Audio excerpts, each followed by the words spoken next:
అందరికీ నమస్కారం. సత్యదర్శనానికి అందరికీ స్వాగతం, సుస్వాగతం. సత్యదర్శనంలో ఈరోజు మన టాపిక్ వచ్చేసి the voice of Mahavatar Babaji. So ఇది 6th ఎపిసోడ్ అండి. మరి దీన్ని చక్కగా చెప్తున్నారు senior pyramid master Suresh Kumar గారు. మరి ఆయన ఇంతకుముందు అనెస్థేషియా బుక్, గురువాణి, ధ్యాన రామాయణం ఇలా ఎన్నో ఎపిసోడ్స్ పిఎంసి ద్వారా మనకు తన జ్ఞానాన్ని అందిస్తూనే వచ్చారు. మరి ఎంతో అద్భుతమైన బుక్ అండి the voice of Mahavatar Babaji. ఆయన టీచింగ్స్ ఏంటి, ఆయన ఎలా బోధించేవాళ్ళు మొదలైన విషయాలన్నీ ఆ బుక్లో ఎంతో చక్కగా ఉన్నాయి. సో మరి ఈరోజు మరిన్ని విషయాలు ఆయన మాటల్లోనే తెలుసుకుందాం. సార్ నమస్తే. సార్ నమస్తే అండి. సార్ గత ఎపిసోడ్లో మనం ఎక్కడి వరకు అయితే చెప్పుకున్నాం అక్కడ నుండి కంటిన్యూ చేస్తూ మరి మనిషి ఇతరులతో ఎలా ప్రవర్తించాలి. మనిషి అంటే బాబాజీ నీలకంఠం గారు రచయిత. మరి ఆ సారికి బాబాజీ గారు చెప్పింది ఏంటంటే మనిషి అంటే ఆధ్యాత్మికతలోకి రాకముందు మనసు యొక్క ప్రలోభంలో ఉంటారు కాబట్టి భిన్నత్వాన్ని కానీ ద్వంద్వత్వాన్ని కానీ చూడడం సహజం. కానీ ఎప్పుడైతే ఈ స్పిరిచువల్ పాత్కి వస్తామో అప్పుడు మన దృష్టిని మరల్చుకోవాలి. అంటే ఉన్నవాళ్ళు లేని వాళ్ళు అనే ద్వంద్వత్వము, ఇంకా టీచరు ఇంకా పీపుల్ అంటే ఒక స్టూడెంటు టీచర్ అనేది కూడా తీసేయాలి. తర్వాత ప్రెసెప్టర్ అండ్ ఫాలోవర్ అంటే బోధించేవాడు ఆ బోధనని వినేవాడు, ఇవన్నీ డ్యువాలిటీస్ మొత్తం బయటకు వచ్చేసి మనలో ఉండేది ఎవరైతే ఉందో చైతన్యము ప్రతి జీవిలో కూడా మనుషులే కాదు. ఇంతవరకు మనం అనుకునేది మనుషుల్లో ఉండే డిఫరెంట్ సిచ్యువేషన్స్ కాదు, ప్రతి జీవిలో కూడా నువ్వు ఆ పరమాత్మ యొక్క చైతన్యాన్ని చూసినప్పుడే నువ్వు గురువు అనే ఆ స్థాయికి ఎదిగినట్టు అర్థము అని చెప్పడం జరిగింది. వాళ్ళు ఎలాంటి వాళ్ళైనా సరే నువ్వు చూడాల్సింది మాత్రం ఆ లోపల ఉండే ఆత్మతత్వాన్ని. అది వండర్ఫుల్ సార్. అంటే ప్రతి మనిషిలో మరి అది దానికి సాధన ఎలా చేయాలి, ఎలా ఉండాలి అని ఏమని చెప్పారు సార్ మహోతార్ బాబాజీ? ఎందుకంటే ప్రతిదీ కూడా సైంటిఫిక్గా తీసుకెళ్తారు. ఎవరిని గుడ్డిగా నమ్మకుండా రియలైజేషన్ చాలా ఇంపార్టెంట్ అంటారు. ఎందుకంటే మనము మన యొక్క లోపలుండే ఆ భగవత్ తత్వాన్ని మనం తెలుసుకోవాలి అంటే ఈ సాధనతో పాటు సెల్ఫ్ రియలైజేషన్ అంటే మన లోనికి ప్రవేశము. బయట మీరు ఎన్ని నేర్చుకున్నా ఏం చేసినా ఎదుగుదల ఉండదు అని ఖచ్చితంగా చెప్పిన మహానుభావులు. బయట మీరు ఏం చూసినా ఏం చేసినా ఎదుగుదల ఉండదు. ఎదుగుదల ఎప్పుడు ప్రారంభం అవుతుందంటే మీ లోపలికి జర్నీ స్టార్ట్ అయినప్పుడు మాత్రమే.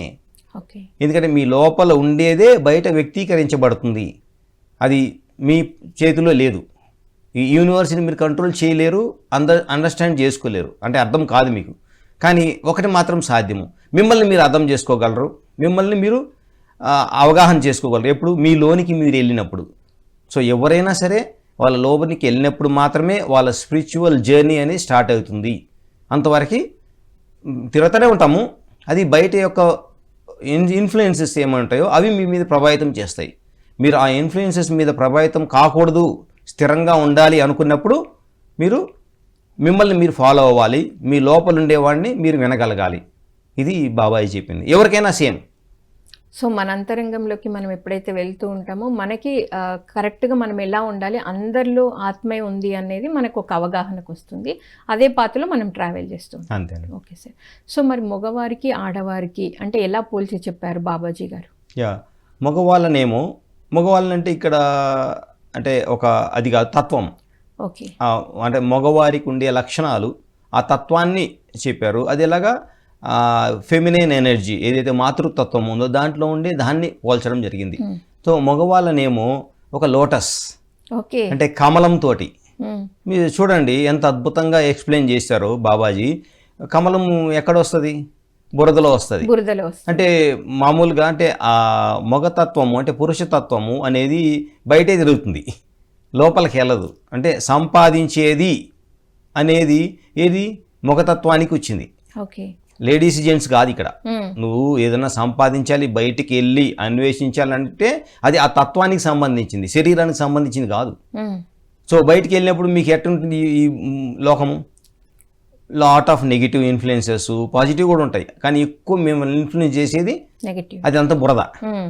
కానీ ఆ బురదలో నుంచే కమలం అనేది అన్అటాచ్డ్గా రావాలి. అంటే దానికి ఏమాత్రం అంటుకోకుండా ఇంటికి చేరే లోపల బయటికి వెళ్ళినావు, దుమ్ము పడింది, ఏనో ఇన్నావు, నీ మీద అవమానాలు నువ్వు పడ్డావు, నువ్వు కూడా అవమానించావు, ఎన్నో రకాలు చేసినావు, కానీ బై ఇట్ రిటర్నింగ్ అంటే ఇంటికి వచ్చే లోపల నువ్వు ఎలా అవ్వాలి, ఎలాగైతే వెళ్ళావో అలాగ రావాలి. ఎంత ప్యూర్ మైండ్తో బయటికి వెళ్ళావో అలా రావాలి. ఈ సమాజం ఇట్నే ఉంటుంది. అంటే ఆ బురదలో నుంచే దానికి అంటుకోకుండా ఇన్ఫ్లుయెన్స్ కాకుండా కమలం అనేది బయటకు వస్తుంది. అది ఎవరు? మొగతత్వము, మెన్. సో ఇప్పుడు ఫెమినిన్ ఎనర్జీ ఏమిటంటే ఒక ముత్యంతో పోల్చారు. ముత్యం అంటే ఏంటి చూడండి, ఎంతో లోపల ఎంతో భద్రంగా, అది ఒక చెప్ప లోపల సముద్రం లోపల అట్టడుగున ఉంటుంది. దాన్ని అందుకోవడం చాలా కష్టము, కృత్రిమైనది కాదు. కృత్రిమంగా ఇప్పుడు తయారు చేస్తున్నారు, కానీ సహజంగా వచ్చేది అది ఎంతో నేచర్ ఎంతో దానికి సహకరిస్తే కానీ ఒక ముత్యం అనేది సహజంగా ఏర్పడదు. సో అది ఎలా ఉంటుంది? కేంద్ర బిందువు, అది సముద్రంలో కేంద్ర బిందువు. సో అది విచ్చుకున్నప్పుడు దాని లోపల ఉంటుంది. ఎలా ఉంటుంది? ఎంత స్వచ్ఛంగా, ఎంత తెల్లగా, ఎంత బాగుంటుంది. అది ఫెమినైన్ ఎనర్జీ. అంటే కేంద్రం అనేది ఫెమినైన్ ఎనర్జీ అయితే బయట ఉండే రివాల్వింగ్ అంతా పురుష శక్తి. సో అలాగా కంపేర్ చేశారు. సో మనం అర్థం చేసుకోవాలి మనలో ఏ తత్వం ఉంది, శరీరాన్ని కాదు, ఏ తత్వం ఉంది. అందరిలో అన్నీ ఉంటాయి. అంటే స్త్రీతత్వము ఉంటుంది, అది ఉంటుంది. సో అక్కడ ఉన్నప్పుడు అన్అటాచ్డ్గా ఉండాలి. ఏది మన పురుషతత్వం లేచినప్పుడు ఏం చేయాలి? అన్అటాచ్డ్గా ఉండాలి. స్త్రీతత్వం వచ్చినప్పుడు మనం లోపల మనం ఏదో సుగుణాలు ఉన్నాయో దాని మీద కేంద్రీకరించి ఆ తత్వాన్ని మనం పెంపొందించుకోవాలి. సో బోత్ సైడ్స్ మనమే ఉన్నాం, వేరే వాళ్ళు లేరు ఇక్కడ. అది బాగుంది సార్, చక్కటి ఎగ్జాంపుల్ అయితే వండర్ఫుల్ సార్. సో మరి నెక్స్ట్ వచ్చేసి మతం గురించి ఏం చెప్పారు మహోతార్ బాబాజీ? మతం గురించి ఎంత క్లారిటీ ఇచ్చారంటే, మతాలు అనేటివి లేకపోయి ఉంటే భూమి ఇలా ఉండదు అంటారు. ఎప్పుడైతే మనిషి ఎదిగే క్రమంలో ఈ ప్రపంచాన్ని సాధించాలి, మొత్తం అంతా నాదే కావాలని ఈ మెటీరియల్ వరల్డ్ ఉంది కదండి, వస్తు ప్రపంచం మీద ఆధిపత్యం కోసము ఎప్పుడైతే చేస్తాడో అతను ఆధ్యాత్మికంలో శూన్యమైపోతాడు, అంటే దిగజారిపోతాడు. ఒక శక్తి ఉంది, నిన్ను సృష్టించింది, నీ మనుగడే దాని మీద ఆధారపడింది మర్చిపోయి నువ్వు ఏదైతే సృష్టించావో ఆ మోహంలో పడిపోయి దానికోసమే కొట్లాడుకుంటూ జీవితం అంతా ఇదే అనే నిస్పృహతో జీవితం వదిలేస్తావు. అసలు నిస్పృహ ఉండాల్సిన అవసరమే లేదు. దేని మీద ఆధారపడితే? ఆ దైవత్వం మీద ఆధారపడితే. కానీ దాని మీద ఆధారపడట్లేదు. కంఫర్ట్స్ ఏంటి? సుఖాల కోసము, ఇంకా పేరు ప్రతిష్ట కోసము దేని మీద ఆధారపడుతున్నావు? కృత్రిమమైన మనస్సు సృష్టించిన ఈ యొక్క వస్తు సముదాయం మీద ఆధారపడ్డావు కాబట్టి నీకు ఇది ఉంది. దాన్ని గుర్తు చేయాలంటే ఏం చేయాలి? మన అసలు తత్వాన్ని గుర్తు చేయాలి. కాబట్టి ఏదో ఒక కాలంలో, ప్రతి కాలంలో ఎప్పుడైతే మెటీరియల్ వరల్డ్ బాగా విపరీతమైందో, అంటే అధర్మము పెంచిపోయిందో, అప్పుడు సహజంగానే ఒకానొక ఆధ్యాత్మికవేత్త ఉద్భవిస్తాడు. వాళ్ళకి చెప్పడానికి ఏమని, నువ్వు బాగా ఆ నెట్లో అంటే వలలో బాగా కూరుకుపోయినావు, ఇంకా బయటికి రాలేవు నువ్వు. కాబట్టి ఒక దారి చూపించడానికి, ఆ వెలుగు చూపించడానికి ఒక ఆధ్యాత్మికవేత్త అవతార పురుషుడుగా వస్తాడు. సో అతను జీవించి చూపిస్తాడు అందరికీ. లైక్ పత్రిజీ, జీసస్, ఆది శంకరాచార్యులు, కృష్ణుడు, వీళ్ళందరూ ఆ సమయంలో వచ్చిన వాళ్ళు. సో ఏం చెప్పారు? నువ్వు ఏదైతే బేస్ అయినావో అది బేస్ కాదు, దీనికి బేస్ ఇంకొకటి ఉంది, దాన్ని పట్టుకో అనేసి. సో అప్పుడు ఒక ఎగ్జాంపుల్ చెప్తారు బాబాజీ. ఏది? మన భగవద్గీతని తీసుకుంటాడు. ఏమంటాడంటే 10,000 మంది సైనికులు, తయారు చేయబడ్డ వాళ్ళు, యోధులు 10,000 మంది, గుర్రాలు, అస్త్రశస్త్రాలు, ఏనుగులు అన్నీ ఉన్నాయి. ఇది ఒక పక్క పెడతాడు, తాను ఒక పక్క నిలబెడతాడు. అంటే తన దగ్గర ఏమీ లేదు, ఏమీ చేయను. చూడండి, ఏమీ లేదు, ఏమీ చేయను, అలా ఉంటానంటే. సో ఈ రెండు ఇచ్చినప్పుడు ప్రాపంచికంగా ఉన్న దుర్యోధనుడు దానివైపు మొగ్గు చూపుతాడు, ఆధ్యాత్మికంగా ఉన్న అర్జునుడు అంటే ఎవరు? సహజ గుణము. నువ్వు కోరినా 10,000 మంది తీసుకోడు. ఎవరు? అర్జునుడు. అదంతా వేస్ట్ దుర్యోధనుడికి. ఎవరికి? కృష్ణుడు అంటే వేస్ట్. ఎందుకు? ఏమీ చేయలేనివాడు ఎందుకు తీసుకుంటాడు? అంటే వాళ్ళ దృష్టిని బట్టే ఈ లోకము కనబడుతుంది. ఇప్పుడు చెప్తాడు బాబాజీ ఏంటంటే, ఈ 10,000 మంది గుర్రాలు ఇవన్నీ ఏమంటున్నాయి? ఇవి మనసు సృష్టించినవి. ట్రైనింగ్ ఎవరు ఇచ్చారు వాడికి? మనసు. ఒక కత్తి యుద్ధం అయినా సరే, ఒక ఏ యుద్ధం అయినా సరే మనసు చేత ట్రైన్ చేయబడ్డాయి ఆ గుర్రాలు కానీ ఆ ఏనుగులు కానీ. కానీ కృష్ణుడు ఎటువైపు ఉన్నాడు? సృష్టికర్త. అంటే మనసుకి ఏ మాత్రము లోబడినటువంటి రెబల్. మనసు ఏం చెప్తే దానికి ఉల్టా చేస్తాడు. ఇది కావాలంటే వద్దంటాడు నాకు. ఇది వద్దంటే ఇది కావాలంటాడు. అంటే మనసుకి అతీతమైన శక్తి కృష్ణుడు. ఆ కృష్ణతత్వాన్ని అనుసరించారు, తీసుకున్నారు అర్జునుడు. సో ఇది అంటే మతము అనేది ఏంటంటే ప్రజలందరినీ కలుపుతుంది కానీ డివైడ్ చేయదు. ఫస్ట్ గుర్తుపెట్టుకోండి, ఏదైనా సమాజంలో విడగొడుతుందంటే అది మతం బేస్ కాదు, మనసు. మిమ్మల్ని ఏదైనా అది మతం పేరు చెప్పేస్తారు, మనసు ఆడే నాటకంలో వెళ్తూ ఉంటారు. మతము పవిత్రమైనది, ఏ మతమైనా సరే పవిత్రమైనదే. కానీ మతం యొక్క సారాంశం తెలియదు కాబట్టి మతం పేరుతో మారణ హోమాలు చేసుకుంటున్నారు. ఇంకా రెండో పార్ట్ ఏంటంటే మతము నిన్ను చంపదు, నీకు జీవితాన్ని ఇస్తుంది. మతం నీకు జీవితాన్ని మనం చూసుకోండి. ఎంతోమంది ధ్యానంలోకి ఎందుకు వచ్చారు అంటే సూసైడ్ కేసులు ఉన్నాయి, అవును, ఆర్థికంగా ఎంతో ఇబ్బందులు ఉన్నాయి, ఈ అనారోగ్యం, ఇంకా నేను బతకలేను, ఈ మందులు నాకు వద్దు అనుకున్న వాళ్ళందరికీ మతం గురించి నేను చెప్పట్లేదు, ఆధ్యాత్మిక మార్గం అనేది ఒక కొత్త జీవితాన్ని ప్రసాదించింది. సో మతాన్ని ఎందుకు అంటారు? అర్థం చేసుకోకుండా మతాన్ని అనకండి. ఇంకొకటి, ఇది నిన్ను ఇంజ్యూర్ చేయదు అంటే గాయపరచదు, నిన్ను స్వస్థత చేకూరుస్తుంది. ఎందుకంటే నువ్వు ఇంజ్యూర్డ్ అయినావు కాబట్టే మతం ఆశ్రయించావు. అదేం చేస్తుంది? నిన్ను ఇంకా కృషించజేయదు, నీకు ఆ యొక్క అనారోగ్యాన్ని తీసేసి నిన్ను స్వస్థత పరుస్తుంది. సో మతాన్ని అర్థం చేసుకోండి. ఏ మతము కూడా ఇంకొక మతానికి విభిన్నము కాదు. ఆయా కాలములో ధర్మ సంస్థాపన కోసము ఒకానొక యుగ పురుషుడు జన్మించి ఆధ్యాత్మిక తత్వాన్ని మనకి ప్రబోధించాడే కానీ తన స్వలాభం కోసం ఆయన జన్మ తీసుకోలేదు. ఇది గుర్తుపెట్టుకోవాలి మనం. మారణహోమం కాదు శాంతి, డివిజన్ కాదు యూనిటీ. చీకట్లో ఉన్న ఈ ప్రపంచాన్ని వెలుగులోకి తీసుకెళ్లేదే మతము, అసలైన మతము. Wonderful sir. మరి ఇందాక మీరు ధ్యానం అనే ఒక పదాన్ని ఉపయోగించారు, దీని గురించి మహోతార్ బాబాజీ ఏమైనా చెప్పారు? ఇది యాక్చువల్లీ 39వ పేజీలో ఉంది. ఓకే, అంటే 500 పేజీలు చూసుకోండి. 500 6వ ఎపిసోడ్లో ఉన్నాం, 39వ పేజీలో ఉన్నాం. అంటే ఎంత డీప్గా చదవాలి, ఓకే, మనం ఎంత అండర్స్టాండ్ చేసుకోవాలి. అవును, ఇప్పుడు మీరు ఇందాకే చెప్పారు కదా సార్, లోటస్ ఎగ్జాంపుల్, ముత్యం ఎగ్జాంపుల్, అసలు ఎంత బాగుంది. అవును, అంటే ఇది 1953లో. ఓకే, 1953లో. అంటే ఇప్పటికి ఇంకెంత ఎవాల్వ్ అయి ఉంటుంది పత్రి సార్ వచ్చినాక. అవును. సో మనము అప్డేట్లు లేదు, అప్డేట్లు కావాలంటే వాళ్ళతో మనం ఏకం కావాలి, మహానుభావులతో, త్రూ ధ్యానం. సో ధ్యానం గురించి ఏం చెప్తారంటే ఇక్కడ శ్వాస అనే పదం తీయలేదు, చూసుకోండి. మహాతార్ బాబాజీ శ్వాస అని చెప్పలేదు, ధ్యానం అనే పదం ఉపయోగించారు, అది కూడా చెప్పలేదు. ఓకే, ఉన్నాయి పదాలు ఉన్నాయి. ఈ మనం ధ్యానం చేసే పద్ధతిని ఈ రకంగా చెప్పారు. బాగా అర్థం చేసుకో. ఎవరిని? ఇలా ఫిజికల్గా, ఓకే, అంటే వినికిడి ఇది కాదు, బాబాజీ ఫిజికల్గా వచ్చి చెప్పేది ఇది. బాగా అర్థం చేసుకో, ప్రశాంతంగా కూర్చో, సుఖంగా, ఈ శరీరానికి ఎటువంటి ఇబ్బంది లేకుండా కూర్చున్న తర్వాత ఏం చేయాలంటే నీకు ఆలోచనలు ఎక్కడి నుంచి వస్తున్నాయి, అవి ఎటు వెళ్తున్నాయి గమనించు. అది ఎప్పుడు ఒక ఫోర్స్ తోటి వస్తూ ఉంటాయి, పోతూ ఉంటాయి. దానికి అటాచ్ కావద్దు, జస్ట్ గమనిస్తూ ఉండు, అబ్జర్వ్ చేస్తూ ఉండు. దానికి అటాచ్ కావద్దు, దాని వెనకాల పడద్దు. ఓకే, అది వస్తూ ఉంటాయి. ఆలోచనలకు అటాచ్ అవ్వద్దు, వాటితో ట్రావెల్ చేయాలి, జస్ట్ వాటిని గమనించాలి. ఒక విట్నెస్ కాన్షియస్ తో ఓకే గమనిస్తూ ఉండు. ఒక ఉయ్యలు ఉంది, ఆ ఉయ్యల్లో తిరుగుతూ ఉంటది. ఎంతవరకు తిరుగుతుంది?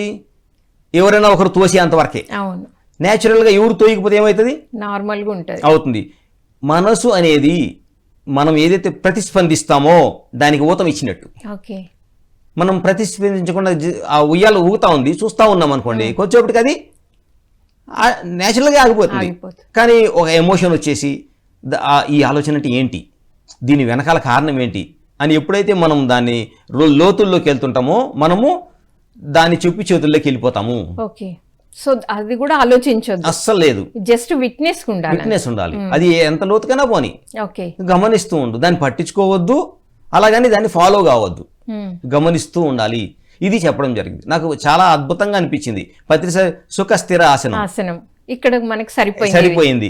శ్వాస చెప్పలేదు కానీ మిగతా అన్ని సేమ్ ఉన్నాయి. ఎన్ని అనుభవాలు వచ్చినా దాన్ని చెప్పేసి ఊరుకో కానీ దాన్ని విశ్లేషించొద్దు. విశ్లేషిస్తే ఏమైతుంది? మళ్ళీ మంచి చెడు వచ్చినాయి అంటే మైండ్ వచ్చింది. మీరు ఒక రకంగా చెప్తారు, ఇంకొక మాస్టర్ ఇంకొక రకంగా చెప్తారు, అంటే వాడికి ఆ కోరిక తీరదు ఇంకెప్పుడు. అంటే మనసు దూరేసింది. అంటే అనుభవాలను కూడా విట్నెస్ అంతే. ఏదైనా చూస్తూ ఊరుకో, ఎందుకంటే మనసు అనేది కాదు, నువ్వు ఆత్మవి. అది వండర్ఫుల్ సార్. నిజంగా ఎంత చక్కటి అంటే మొత్తానికి ధ్యానం శ్వాస మీద ధ్యాస అన్న పదం ఉపయోగించలేదు కానీ ఆయన మిగతా అన్ని చెప్పారు. అంటే చెప్పారు మెడిటేషన్ గురించి వేరే చెప్పారు, ఇక్కడ చెప్పలేదు. ఇక్కడ సుఖ స్థిర ఆసనం మనం ఏది చేస్తున్నామో దాని గురించి ఎక్స్ప్లెయిన్ చేశారు. ప్రశాంతంగా కూర్చోండి, హ్యాపీగా గమనిస్తూ ఉండండి. ఏది మనసు యొక్క ఆలోచనలు అవి ఎలా వెళ్తుంటాయో గమనించండి. ఎన్ని వచ్చినా మీకు సంబంధం లేదు, గమనిస్తూ ఉంటే. టచ్ చేస్తేనే ప్రాబ్లం. యా సార్, మరి అసలు ఈ బుక్ చదవడానికి మీకు ఇన్స్పిరేషన్ ఏంటి? మరి ఇంత వండర్ఫుల్ బుక్ మీరు అసలు మొదలు పెట్టాలని మీకు ఎందుకు అనిపించింది? యాక్చువల్లీ చూస్తే ఇది మా మేడం నాకు ఇచ్చిన గిఫ్ట్ అనుకోవచ్చు. మా ఇద్దరికి పత్రిసారి ఇచ్చిన గిఫ్ట్. పిరమిడ్ వ్యాలీలో మేము 2022లో బుద్ధ పౌర్ణమికి వెళ్ళినప్పుడు అక్కడ ఎంత అద్భుతమైన లైబ్రరీ ఉంది మనకి. ఆ లైబ్రరీకి వెళ్ళినప్పుడు ఇంకా వచ్చేటప్పుడు ఈ బుక్ అట్రాక్ట్ చేసింది మా మేడంకి. సో అది కొనుక్కొని రావడం జరిగింది. ఎక్కడికి వెళ్ళినా మా మేడం బుక్స్ చూస్తూ ఉంటుంది, కొత్త కొత్త బుక్లు. అది చూసింది, వెంటనే తీసుకొచ్చింది. తను వెంటనే చదివేసింది. ఓకే. అంటే ఇంట్లో ఒకరు చదివే వాళ్ళు ఉంటే ఇంకొకరు చదవలేని వాళ్ళు ఉంటారు. అవును. ఒకడు ఖర్చు పెట్టేవాడంటే ఇంకోటి ఖర్చు పెట్టినోడు ఉంటాడు. సో మేడమే మీకు ఇన్స్పిరేషన్ అన్నమాట. మేడమే ఇన్స్పిరేషన్. ఓకే. సో అలా చదివేసింది. కానీ తను చెప్పదు కదా, అవును. చెప్పే బాధ్యత నేను తీసుకోవాలి. ఆమె ఇంట్లోనే ఉంటుంది ముత్యం లాగా, తిరిగేది మన పని. సో బాగుంది సార్ ఎగ్జాంపుల్. ఇంట్లోనే ఉంటారు ముత్యం లాగా. ప్రతి ఇంట్లో ఉంటారు, మన ఇంట్లో ప్రతి ఇంట్లో. ఇది నేచర్ కదా. నేచర్ ఎవరు కొంత తిరిగే వాళ్ళు ఉంటే ఎక్కువ తిరిగే వాళ్ళు ఉంటారు, ఎక్కువ తిరిగే వాళ్ళు ఉంటే కొంత తిరిగే వాళ్ళు ఉంటారు. సో ఆపోజిట్ యాక్షన్స్ అనేవి అనస్థాసియం అని చెప్పారు. ప్రతి ఇంట్లో ప్రతి శరీరంలో కూడా అవి రెండు ఉంటాయి at the same moment. Okay sir, నిర్వాణాన్ని పొందాలి అంటే ఎలా ట్రావెల్ చేయాలి? నిర్వాణం అంటే అన్అటాచ్డ్, ఇంతకుముందు చెప్పినప్పుడు. సో ఈ ప్రపంచం అనేది మన అటాచ్మెంట్ ఉండకుండా ఉండడం అంటే మీరు అంటే మరీ డీప్గా వెళ్ళినప్పుడు మీరు ఈవెన్ దో ఆలోచనలతో కూడా ఉండొద్దు అంటున్నారు. అంటే మనకు ఒక అనుభవం వస్తుంటే దానితో కూడా ఏమి ఉండొద్దు, జస్ట్ విట్నెస్. అంటే ఒక మంచి అనుభవం వచ్చినా ఇది అవ్వకూడదు, అలా అని ఏదో వస్తే నాకేమో అయిపోతుంది అని ఇది అంటే జస్ట్ ఏమీ లేకుండా. అలానే ఫ్యామిలీ మెంబర్స్కి వచ్చిన అంటే దీన్ని ఇంకా ఎలా అర్థం చేసుకోవాలి అంటే ఇది అంటే స్థిత ప్రజ్ఞత అంటారు. ఓకే. కృష్ణుడు స్థిత ప్రజ్ఞత. సో దీన్ని బాబాజీ ఎలా చెప్తారంటే, మనకు బాబాజీ ముద్ర తెలుసు కదండి, ఇది బాబాజీ ముద్ర. దీని గురించి ఇంతకు ముందు ఎవరు చెప్పలేదు, పత్రిసారే చెప్పారు. సో ఈ బుక్ లో దాన్ని అంటే దానికి అనుగుణంగా చెప్పింది ఏంటంటే, ఆధ్యాత్మిక తత్వము అనేది అంటే అసలు మన జీవితం అనేది మైండ్ని ఇంకా ఇంటలెక్ట్ని అంటే మనసుని బుద్ధిని పక్కన పెడితేనే అర్థమవుతుంది. మనం దేని బుద్ధిని పక్కన పెడితేనే అర్థమవుతుంది. ఈ రెండు ఉంటే మీరు ఆ లోతుల్లోకి వెళ్ళలేరు. నిర్వాణం అనేది దేనికి సంకేతము? అన్నీ ఉన్నాయి, అనుభవిస్తున్నావు, ఎంజాయ్ చేస్తున్నావు, కానీ అది లేకపోతే బాధ లేదు, ఊనిందని సంతోషము లేదు, అంటే అత్యుత్సాహము లేదు, నిరాశ లేదు, సమస్థితిలో బ్యాలెన్స్డ్గా ఉన్నారు. అంటే అక్కడ ఏం ఉండకూడదు, ఈ ఆశ కల్పించే మనసు ఉండకూడదు, ఇది తప్పు ఇది రైట్ అని చెప్పి బుద్ధి ఉండకూడదు. సో ఈ రెండిట్లో ఇవి రెండు అదే, ఇవి రెండు ఇలా ఇలా పెట్టారంటే మనం పెట్టలేదు, ఇది పరమాత్మకి ఇచ్చినాం. మనం ఏంటి, ఈ శరీరము అంటే శరీరమే కదా మనకు వాహనము. శరీరం లేకపోతే ఈ అనుభవాలు ఎలా వస్తాయి? కాబట్టి ఇది పవిత్రమైనది, కానీ దాన్ని కలుషితం చేసేది ఏంది? పక్క నుండి మనసు. సో దాన్ని ఇంతకుముందు విట్నెస్ అంటే గమనించు, దానిలోకి వెళ్ళొద్దు. అప్పుడు ఏమవుతుంది, మనోశక్తే సూపర్ మైండ్కి వెళ్తుంది. మైండ్ ఒకటి ఉంటుంది ప్రపంచాన్ని ఆడించేది, కానీ దానికి తెలియకుండానే ఒకటి సూపర్ మైండ్ ఉంది. సూపర్ మైండ్ ఏంటి? ఈ యొక్క మనోశక్తి ఎప్పుడైతే తాను ఆత్మలో భాగమని తెలుసుకుంటే యూనివర్సల్ మైండ్ అవుతుంది. ఎప్పుడు యూనివర్సల్ మైండ్ అవుతుంది? ఆత్మలో తన యొక్క స్థితిని అర్థం చేసుకున్నప్పుడు. ఎవరు? మైండ్. మైండ్ అర్థం చేసుకోవాలి. అందరూ జనరల్ గా మనసు బట్టే ఉంటారు, కానీ దానికి కూడా ఒక అధిపతి ఉంది అని తెలియదు దానికి. అది చెప్పినట్టు ఈ శరీరం ఆడుతుంది, కానీ దానికి కూడా ఒక బాస్ ఉండడం దానికి తెలీదు. అది ఎప్పుడు అర్థమవుతుంది? ఆధ్యాత్మిక తత్వంలోకి వచ్చినప్పుడు, ఓహో నన్ను నడిపించేది కూడా ఒక పరమాత్మ అంటే ఆలోచన ఉంది. అప్పుడు ఆలోచన చూడండి ఎక్కడి నుంచి వస్తుంది. ఆలోచన ఒకటి వచ్చిందంటే దానికి ముందు ఏదో ఉందని అర్థము. కరెక్ట్. ఇప్పుడు 1 to 9 ఉన్నాయి నెంబర్స్, ఇది ప్రపంచం కనుక్కున్నది. 0 కనుక్కోలేదు వాళ్ళు. 0 ఎవరు కనుక్కున్నారు? ఆధ్యాత్మికవేత్త కనుక్కున్నాడు. 1 to 9 మీరు ఏం రాస్తారు? 1 స్టార్ట్ చేస్తారు, 9 రాస్తారు, తర్వాత ఏం చేస్తారు? మీ జర్నీ అక్కడ ఆగిపోతుంది. 1కు ముందు ఏముందో తెలీదు, 1 తర్వాత ఏముందో, 9 తర్వాత ఏముందో తెలీదు, అది అక్కడ ఆగిపోతుంది. కానీ ఎప్పుడైతే మీరు 0ని ఇది భారతదేశం నుంచే వచ్చింది, ఆధ్యాత్మిక తత్వం నుంచి. ఓకే. 0 అనేది మీరు పెడితే 9 నుంచి మీరు ఎన్నైనా నెంబర్లు రాసుకోవచ్చు. కరెక్ట్ సో 1కు ముందు ఏముంది? 0 అంటే ఆది, అంటే దానికన్నా ముందు ఏమి లేదు. ఏది తీసుకున్నా ఆది ఏంటి? ఆ శూన్యము. మీరు లెక్కేస్తారు చూడండి, 1, 2, 3 నుంచే లెక్కెడతారు. ఎందుకు? అది ఆత్మతత్వం కాదు, మనసు తత్వము. ఒకటంటే ₹1 ఇంక్రిమెంట్ వచ్చింది, ₹1000 ఇంక్రిమెంట్ వచ్చింది. ఒక కొబ్బరికాయ వేస్తాడు చూడండి, 1 అంటే 1 చెప్పడు, లాభం అంటాడు. అంటే అక్కడ ఏం ప్రవేశించింది? అంటే నువ్వు లాభమే పొందాలి, నువ్వు నష్టం పొందవు. ఆ రైతు ఎట్టన పోని నీకు మాత్రం లాభం రావు. రైతు ఏమనుకుంటాడు? రైతు కూడా అట్నే ఆ ధాన్యం ఏముంది అంటే లాభం అని పోస్తాడు. అంటే ఏమని కావాలి నీకు? అది తిన్నోళ్ళు ఆరోగ్యంగా ఉండాలి, నాకు లాభం కావాలి అంటే మనసు చూసారా? ప్రతి ఒక్క జీవనంలో అది ప్రవేశించేసింది. 0 వద్దంట. అరే శూన్యం నుంచే కదా అందరూ వచ్చిన బుద్ధుడు చెప్పాడు, కానీ శూన్యం మాత్రం వద్దు. ఏం కావాలి? 1 నుంచి లెక్క పెడతారు. 9 తర్వాత ఏం చేస్తావు? 9 మేడలు కట్టినావు, 9 అంతస్తులు, తర్వాత ఏం చేస్తావు? తర్వాత 10ది కట్టలేవు. ఆడ కూడా నీకు శూన్యం కావాలి. కరెక్ట్. సో ఏదైతే ముందుందో, ఏదైతే తర్వాత కొనసాగుతుందో, ఏది ఆది అంతం లేనిదో అది పట్టుకోవాలి. అంటే ఇవి రెండింటిని మనం భగవంతునికి ఇచ్చేయాలి. భగవంతుడు అంటే ఆ సూపర్ కాన్షియస్నెస్, సూపర్ మైండ్కి ఇచ్చినప్పుడు ఈ శరీరం ఏదైతుందో ఇది ఆరోగ్యంగా ఉంటుంది, దీనికి ఏమి ఇబ్బంది లేదు. ఎందుకంటే మనం దీన్ని ఫాలో అవ్వట్లేదు, మనసుని లాభం ఏమని చూడట్లేదు మనం. ఇదేంటి? ఆత్మ అర్థమైపోయింది. ఒక బిందువు, సముద్రంలో నుంచి ఒక బిందువు బయటకు వచ్చింది, ఈ ఎన్ని ఎక్స్పీరియన్స్లు తీసుకునింది, చివరిలో సముద్రంలో కలిసిపోయింది. అంటే సముద్రమే ఆ బిందువు, ఆ బిందువే సముద్రము. ఇది అర్థం చేసుకోవాలి. సో ఈ యొక్క కాన్సెప్ట్ ఆచరిస్తేనే, అంటే ఎలాగా? బయట తిరిగి కాదు, తన లోపలికి తాను వెళ్ళి. బయట తిరిగితే మళ్ళీ గందరగోళమే. ఎందుకంటే డిఫరెంట్ క్యారెక్టర్స్ ఉన్నారు, డిఫరెంట్ మనసులు తన యొక్క విశ్వరూపం చూపిస్తుంది. ఆ విశ్వరూపం చూడడానికి మనం భూమి మీదకి రాలేదు, మన విశ్వరూపం చూడడానికి వచ్చాం. మనసు విశ్వరూపం ఏడుంది? సముద్రంలో ఉంది. అంటే ఏమీ లేని స్థితిలో ముత్యం ఎక్కడ ఉంటుంది? సముద్రంలోనే. మరి ముత్యం కావాలంటే సముద్రం లోపలికి వెళ్ళాలి. అలలు పట్టుకుంటే వస్తుందా? కాదు. అలలే మనసు. అది ఇది ఎంతో అద్భుతంగా బాబాజీ చెప్పారు. ఎవరి జీవితంలోనే ప్రశాంతత కావాలి అంటే అలలు పట్టుకోకండి, కొంచెం లోపలికి వెళ్ళండి. తో చెప్తారు ఎవరికి? నీలకంఠం గారికి, నువ్వు ఇప్పుడైనా సరే ప్రశాంతంగా ఉండాలనుకుంటే ప్రపంచం వైపు చూడకు, నీ లోపల చూడు. ప్రశాంతత ఎక్కడుంది? నీ లోపల ఉంది, బయట లేదు. నువ్వు ఎన్ని తిరిగినా ఏం చేసినా నువ్వు లోపలికి వెళ్తేనే నీకు ప్రశాంతత వస్తుంది, ఆరోగ్యం వస్తుంది అని ఆ ఎగ్జాంపుల్ తోటి ఇవ్వడం జరుగుతుంది. Okay sir. సో ఇప్పుడు నిర్వాణము అంటే మనం స్థిత ప్రజ్ఞతతో ఉండాలి. ఉంటాము, కానీ అంత ఇంపార్టెన్స్ ఇవ్వము దానికి. వస్తే వస్తుంది, లేకపోతే కానీ మన హ్యాపీనెస్ ఎక్కడుంది? మన లోపల ఉందని తెలుసుకున్న వాళ్ళం అంతే. సో మరి ఈ నిర్వాణం సాధించిన వల్ల ఒక 2 ఎగ్జాంపుల్స్ సార్. ఒక ఇద్దరిని తీసుకుందాం. ఒక అద్భుతమైన ఆధ్యాత్మికవేత్త శ్రీ రామతీర్థ గారు. 1873లో జన్మించారు. ఆయన జన్మించి అప్పట్లో చూసుకోండి ఎంఏ ఇన్ మ్యాథ్స్. అప్పట్లో ఎంఏ ఇన్ మ్యాథ్స్ చేశారు.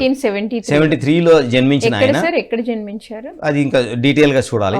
అది చదివి ఎంతో బాగా, అంటే అన్ని నేర్చుకొని 4 సంవత్సరాలు ప్రొఫెసర్గా ఉండి తర్వాత అర్థమైంది ఏంటంటే భౌతికమైనదా చదివితే ఏమి కాదు, ఆధ్యాత్మికంగా చదవాలనేసి ఆయన ఎన్నో ప్రయోగాలు, హిమాలయాలు అన్నీ తిరిగి కాలినడకన ఎన్నో నేర్చుకొని అదంతా కూడా ప్రాక్టికల్గా స్పిరిచువల్ నాలెడ్జ్ రకంగా బుక్కులు రాసి మనకు అందించారు.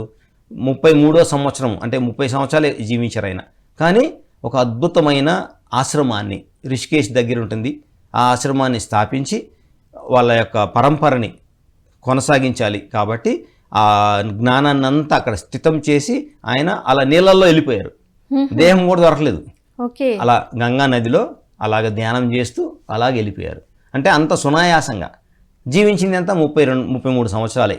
కానీ ఇక్కడ అందుకే సమయం సంబంధం లేదు. 33 ఇయర్స్కి అంత నాలెడ్జ్ గెయిన్ చేసుకోవడము, అంత ఈజీగా మరణం అంటే భయం లేకుండా వెళ్ళిపోవడం అంటే ఒక ఆశ్రమాన్ని అంటే ఉండాలి కదా, ఆయన టీచింగ్స్ అన్ని అదంతా ఇచ్చి తను వెళ్ళిపోయాడు. అంటే ఎలా వచ్చారో అంత అద్భుతంగా వెళ్ళిపోయారు. అది సో స్వామి రామతీర్థ తర్వాత ఇంకొక అద్భుతమైన ఎగ్జాంపుల్ ఇస్తారు బాబాజీ, అరవిందో గారు.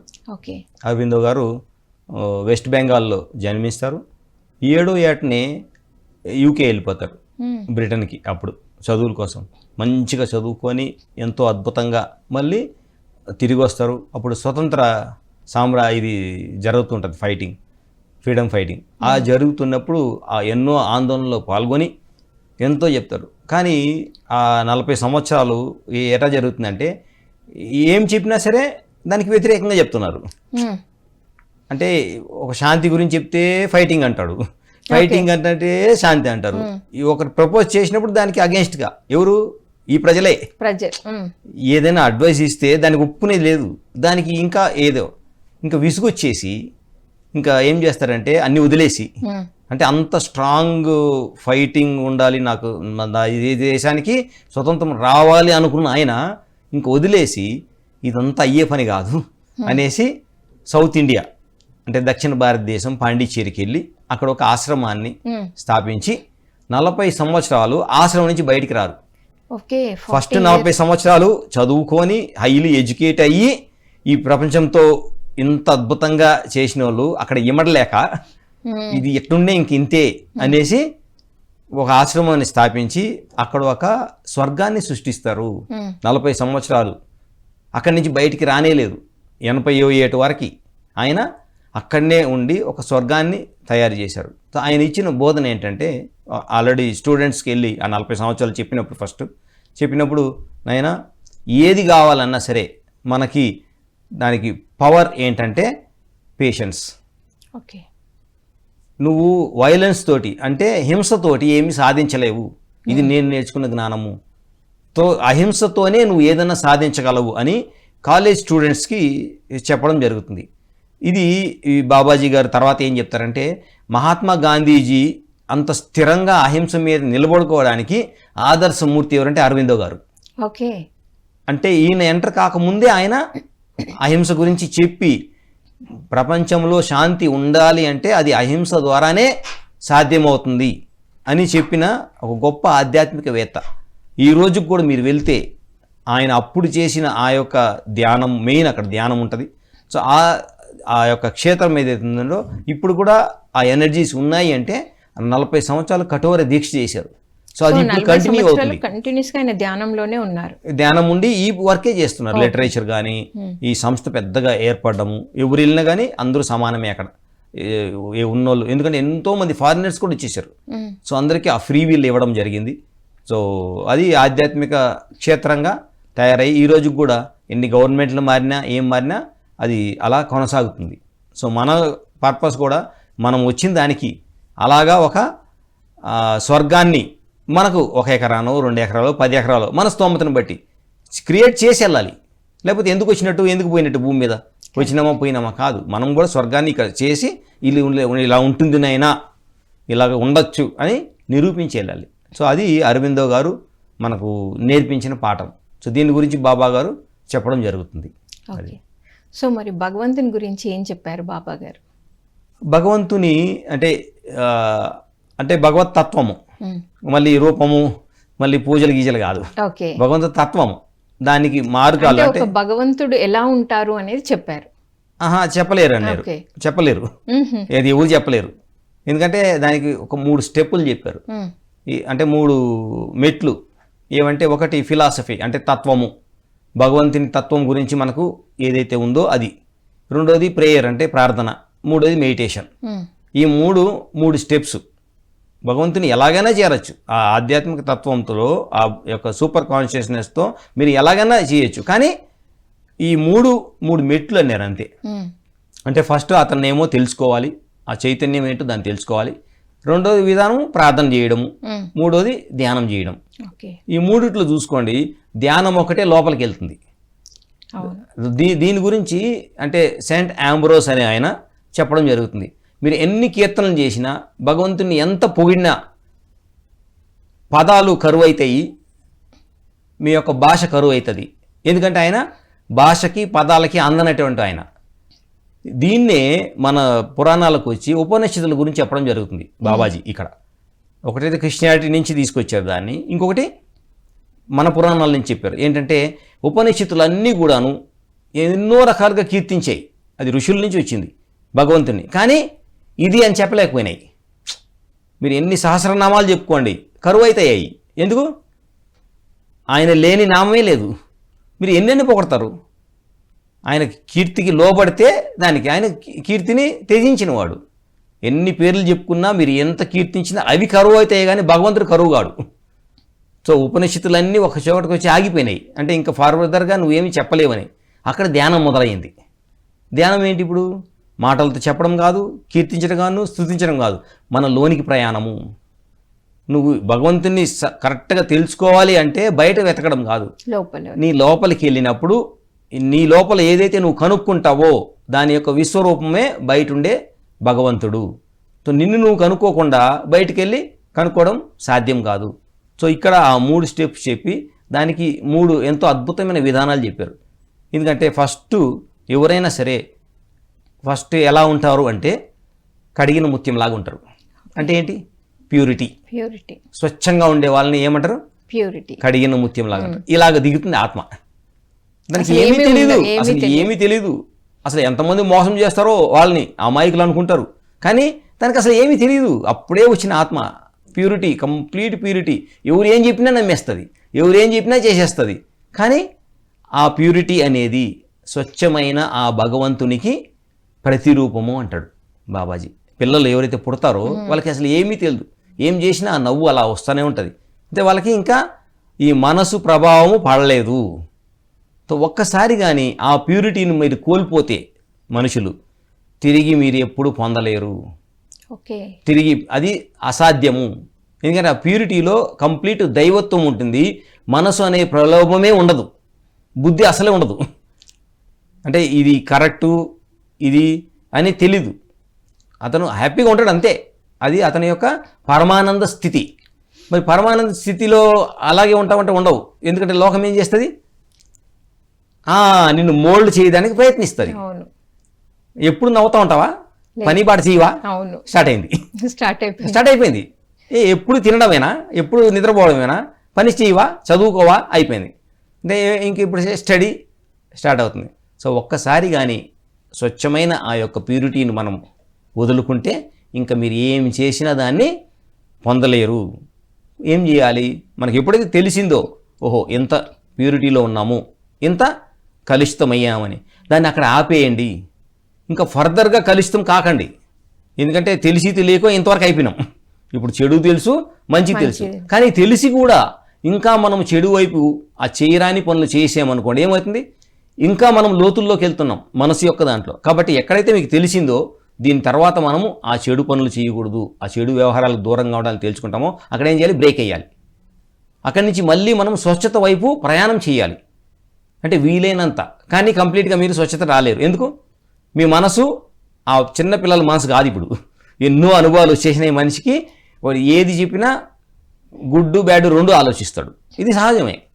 కానీ ఆ ప్రిస్టైన్ ఆ ప్యూరిటీకి మీరు వెళ్ళలేరు. కానీ ఆ అనుభవంతో మీరు చెడు మార్గంలోకి వెళ్ళకుండా మంచి మార్గంలోనే వస్తూ అన్ని అనుభవాలు పొందుతూ ఆ నిర్వాణ పదానికి అంటే ఇంప్లిమెంట్ చేస్తుంది, ఇన్ఫ్లుయెన్స్ చేస్తుంది. కానీ మీరు మాత్రం మీ ప్యూరిటీని పెట్టుకొని మీ ఆనందాన్ని ఎక్కడ తాకట్టు పెట్టకుండా మీరుగా జీవిస్తారు. అప్పుడు ఏమవుతుంది? రీగైన్ చేయలేరు. కానీ తెరలు అయితే తొలగుతాయి. ఏం తెరలు? ముసుగులు ఏవైతే ఈ మనసు వేసిందో మంచి చెడు ఇంకా వాడెట్ట ఈడిట్ట ఇవన్నీ తొలగించుకోవచ్చు. మనం ఆ స్వచ్ఛతను పొందలేము, కానీ ఇది తొలగించుకోవచ్చు. ఎప్పుడైతే తొలగిపోతాయో ఒక్కొక్క పొర ఏం మిగులుతుంది? చివరికి అదే మిగులుతుంది. ఏది? ఆ ప్యూరిటీ. ఇప్పుడు ఈ ప్యూరిటీకి ఎంత తేడా ఉందని బాబాజీ చెప్తారంటే, ఒకటి అమాయకత్వంగా ఉండే ప్యూరిటీ ధర్మరాజులాగా, ఓకే. ఇంకొక ప్యూరిటీ కృష్ణుడు. కృష్ణుడికి తెలియంది ఏమీ లేదు. దుర్యోధనుడు ఏమనుకుంటాడో తెలుసు, శకుని ఏమనుకుంటాడో తెలుసు, కర్ణుడు ఏం చేస్తాడో కూడా తెలుసు, కుంభకర్ణుడు ఏం చేస్తాడో కూడా తెలుసు, అన్నీ తెలుసు. అంటే ఏ యుగానికి ఏ కాలానికి ఏం జరుగుతుందో మొత్తం తెలిసిన ఒక సాక్షిగా ఉంటారు అన్ని లోకాలకి. ఇవి ఒక లోకం కాదు, ఒక యుగం కాదు, భారతం కాదు, రామాయణం కాదు, అన్నీ తెలిసిన ఆయన ఒక ప్యూరిటీ అనుకుంటే, అంటే అన్నీ తెలిసిన ప్యూరిటీ. తెలియని ప్యూరిటీ ధర్మరాజు. ఏం చెప్తే చేసుకుంటూ పోతాడు. అతనికి అసలు తెలియదు. ఓడిపోతామని తెలియదు, భార్యని ఇలా ఇచ్చేస్తామని తెలియదు. అంటే ఏం చెప్తే అది చేసుకుంటే అది ఒక పసిపిల్లవాణి తత్వం. ఎవరిది? ధర్మరాజుది. కానీ ఈ నాటకం ఆడించేది కృష్ణ పరమాత్మ. ఇంకొక పసిపిల్లవాడు. ఆ పసిపిల్లవాడు మామూలు కాదు. ఆ పసిపిల్లవాడిని నువ్వు చిన్నప్పటి నుంచి ఆఖరి వరకు ఏం చేయాలని చేయలేవు. ఎందుకు? ఎంతోమంది రాక్షసులు చంపదామని వచ్చారు, ఎన్నో మాయలు చేశారు, కానీ ఏమీ చేయలేక ఎందుకు? అది ఒక ముక్త ఆత్మ, యోగీశ్వరుని ఆత్మ. అన్నీ అంటే మంచి తెలుసు, చెడు తెలుసు, కానీ దేనికి అంటుకోడు. ఉంటాడు సాక్షిభూతంగా. యుద్ధం జరిగినా అన్నీ తెలుసు, కానీ విట్నెస్ ఉంటాడు. అలా ఉంటాడు విట్నెస్గా. సో ఆ తత్వానికి మనం వస్తే కానీ అప్పుడు ఆ ఆవిరైన నీటి బిందువు మళ్ళీ సముద్రంలో కలిసినట్టు. అంటే ఎంత ఇన్ని సాధన నేర్చుకొని ఇన్ని జన్మలు ఎంత సాధన చేయాలి, కానీ చివరికి అయితే ఫైనల్ డెస్టినేషన్ అదే. అది. కానీ కృష్ణుడు ఎప్పుడు ధర్మరాజు కాలేడు. ఎందుకు? ధర్మరాజు ఒకసారి మీకు తెలుసు, అందరినీ ఎక్కడన్నా చెడ్డోడు ఉన్నాడని చూసినామంటే ఎక్కడ చెడ్డోడు కనిపించడం. కానీ కృష్ణుడుకు మంచోడు కనిపిస్తాడు, చెడ్డోడు కనిపిస్తాడు. మాయ మర్మాలు అన్నీ తెలుసు. తెలిసినా ప్రకృతిలో ఏం జరుగుతుందో దాంట్లో తాదోచడు. అది కృష్ణతత్వం అంటే. ఏమి ఎప్పుడు జరగాలో అది బాబాజీ చెప్తారు. ఈ భూమి మీద ప్రతి దానికి కూడా ఒక సమయం ఉంది నాయనా. నువ్వు తొందరపడితే అది జరగదు. పేషెన్స్ అంటే సహనము అనే దానికే నువ్వు సహనాన్ని నేర్పియాలి. నిన్ను చూసి సహనము అంటే ఏంది ఈ మనిషి, ఈ చైతన్యం ఏంటి? ఇతను ఇంకా నన్ను అడగలేదేమి, నా సహాయం కోరలేదేమి అని ఆ సహనమే అడగాలి. అంటే నీలో సహనము అంత వృద్ధి చెందాలి. కృష్ణుడు ఎప్పుడు ఫైటింగ్ కోరలేదు. ఆ ఫైటింగ్ అనేది సహజంగా జరిగింది. దాన్ని నివారించడానికే ట్రై చేశాడు, కానీ యుద్ధం కావాలని ఎప్పుడు కోరలేదు. యుద్ధము అవాయిడ్ చేద్దాం అంటున్నాడు, కానీ అది వచ్చినప్పుడు సాక్షిభూతంగా ఉన్నాడు. మన జీవితంలో ఏ కష్టం వచ్చినా ఏమొచ్చినా ప్రయత్నిస్తాము, కానీ అది వచ్చినప్పుడు యాక్సెప్ట్ చేస్తాము. సో ఇక్కడ ఒక వండర్ఫుల్ ఎగ్జాంపుల్ చెప్తారు. ఏది నీలకంఠం గారికి, మీ అబ్బాయి చనిపోయేదానికి రెడీగా ఉంటే, అంటే అబ్బాయి అంటే చూసుకోండి ఎమోషన్ ఎట్ వస్తుంది. వీళ్ళు మామూలుగా పరీక్షలు పెట్టరు. మీ అబ్బాయి చనిపోవడానికి రెడీగా ఉంటే నువ్వు ఎవరిని బతిమాలకు అంటాడు. ఇప్పుడు తండ్రి కొడుకు గురించి ఈ మాట చెప్తే, పత్రి సారు తిరుపతికి వెళ్ళి చాక్లెట్లు పంచారంట. తెలుసా మీకు? ఎక్కడుంటది అమ్మకి? నేను బర్త్డే అని ఇది చేస్తూ ఉంటే ఈయన అంటే ఆధ్యాత్మికవేత్త గురువు అని తీసుకొచ్చారు ఎక్కడి నుంచో, కర్నూలు నుంచి. ఈయన ఏంది ఇటు చెప్తానంటే ఆ తల్లికి ఎట్టుంటుంది? సో ఇక్కడ కూడా అదే జరిగింది నీలకంఠం గారికి. మీ అబ్బాయి కానీ పడకబడి ఉంటే, చనిపోయేదాన్ని రెడీగా ఉంటే నువ్వు ఎవరిని హెల్ప్ కోరవద్దు అంటే, అంత ఉంటేనే మనం ఆధ్యాత్మికతలో దాన్ని నిర్వాణాన్ని పొందినట్టు అర్థం. చిన్న చిన్న వాటికే మనం అడిగేస్తాం, అడగకూడదు. జరుగుతుంది. ఎప్పుడు జరుగుతుంది? ప్రతి దానికి ఒక సమయం ఉంది. ఆ సమయం వచ్చినప్పుడు దాన్ని ఎవరు ఆపలేరు. మనం ఏం చేయాలి? మన సాధనను పెంచుకుంటూ, సాధన చేసుకుంటూ ఆ సమయం కోసం గమనిస్తూ ఉండాలి. దాంట్లో కూడా మళ్ళీ తలదూర్చకూడదు. ఈరోజు అవుతుందని ఇది ఖచ్చితంగా అయి తీరుతుంది, ఎవరున్నా లేకపోయినా. ఎందుకంటే ప్రతి పనికి ఒక సమయం అనేది కేటాయించబడింది. ఇది సృష్టి యొక్క నియమము. అది మేడం. Okay sir. సో చివరిగా మీరు ఏం చెప్పాలనుకున్నారు సార్? ఈరోజు చాలా ముఖ్యమైన టాపిక్స్ మాట్లాడుకున్నాం. నిజంగా బయట వెతకొద్దు, అంతరంగంలో వెతకాలి, ప్రతి ఒక్కరిని ఒక ఆత్మస్థితిలోనే చూడాలి అనేది, ఎవరిని బాధ పెట్టకూడదని, ఇలా చక్కటి పాయింట్స్ వచ్చాయి. సో చివరిగా మీరు ఏం చెప్పాలనుకుంటారు? ఈ బుక్ అందరూ చదవాలని కోరుకుంటున్నా. ఇది ఆల్రెడీ యాక్చువల్లీ కొంతమంది అమెరికా నుంచి తెప్పించుకున్నారు అమెజాన్లో. చదువుకొని యూకేలో ఒక మేడం చదువుతున్నారు, ఆస్ట్రియాలో ఒక మేడం చదువుతున్నారు. నిన్న మొన్న పౌర్ణమి క్లాస్కి వెళ్ళినప్పుడు అక్కడ ఒక ఆయన తెప్పించుకొని చదువుతున్నారు. మరి మనం చెప్పడం కన్నా చదివితే, అంటే స్వాధ్యాయానికి ఎంత ఇంపార్టెన్స్ అంటే, ఆ అనుభూతులు ఆ బుక్కులు చదువుతూ ఉంటే అది డైరెక్ట్ మనం బాబాజీతో ఉన్నట్టు ఆ స్పందన నీలకంఠం గారితో అది వస్తుంది. సో ఆ ఫీల్ చెప్పలేం. సో వాళ్ళు చదివితే దాన్ని కానీ చెప్పగలిగితే ఇంకా అద్భుతంగా ఈ చైతన్యం అనేది ఇంకా విస్తరించి, మనం ఏదైతే కలగన్నామో ప్రతిదానికి టైం ఉంది అన్నారు కదా, టైం వచ్చింది. ఎందుకంటే 40 సంవత్సరాల పత్రిసారి యొక్క కఠోరమైన దీక్ష పట్టుదలతోటి ఈరోజు కొన్ని లక్షల మంది నిర్వాణ పదంలో ఉన్నారు. ఎప్పుడైతే లక్షల మంది కోట్ల మందితో అయిపోతారో ఆటోమేటిక్గా భూమి మీద ఒక అరవింద్ ఆశ్రమమే కాదు, భూమి మీద ప్రతి ఒక్కటి కూడా ఆ పాజిటివ్ ఎనర్జీతోటి ఆ నిర్వాణ స్థితిలో ఉంటుందని కోరుకుంటున్నా. మరి యోగా డే వస్తుంది. యోగా అంటే కలయిక, ఏది? ఆత్మ పరమాత్మ. ఆత్మ పరమాత్మ కలయిక అంటే ఇవి రెండు కొంచెం దూరం పెట్టాలి. మనం మనసుని బుద్ధిని అంటే నిర్ణయించేది, జడ్జిమెంట్, వీళ్ళిట్ట వాళ్ళెట్ట, ఇది అలా జరిగింది. ఈ భూమి మీద ఏమి జరిగినా కారణం ఉంటుంది, కారణం లేకుండా ఏది జరగదు. ఆ కారణం తెలియకుండా దాంట్లో కానీ మనం మాట్లాడితే ఆ కర్మలో పాలు పంచుకున్నట్టు ఏం జరిగినా సరే. సో దాన్ని సాక్షిభూతంగా చూస్తే మనకి ఇది ఆఖరి జన్మ అవుతుంది, లేకపోతే మళ్ళీ పునర్జన్మకు వస్తాం. సో అందరూ మరి మౌనంగా ఉంటూ సాధన చేసుకుంటూ ఆ పరమాత్మ స్థితిలో తొందరగా ఎంత వీలైతే అంత మనం నిర్వాణం పొందినామనుకోండి, ఆటోమేటిక్గా మన బేసిసే కదా భూమి. సో ఆటోమేటిక్గా భూమి కూడా ఆ నిర్వాణ స్థితికి వచ్చేస్తుందని కోరుకుంటూ పిఎంసి వాళ్ళకి అందరూ సహాయం చేయాలి. పిఎస్ఎస్ఎంలో ఏ విభాగం ఉన్నా మన పని ఏంటి, దానికి సహాయం చేయాలి. అది. థ్యాంక్ యూ మేడం ఈ అవకాశం ఇచ్చిన దానికి.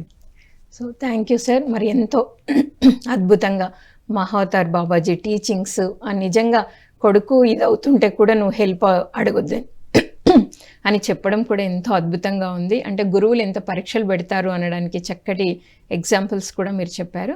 Thank you sir. Thank you so much. Thank you madam. So విన్నారు కదండి, సత్యదర్శనంలో ఈరోజు ఎంతో అద్భుతమైన విషయాలు, ఎంతో చక్కటి టాపిక్ను మనం తెలుసుకున్నాము. మరొక సత్యదర్శనంలో మరొక మాస్టర్తో మళ్ళీ కలుద్దాం. Thank you so much.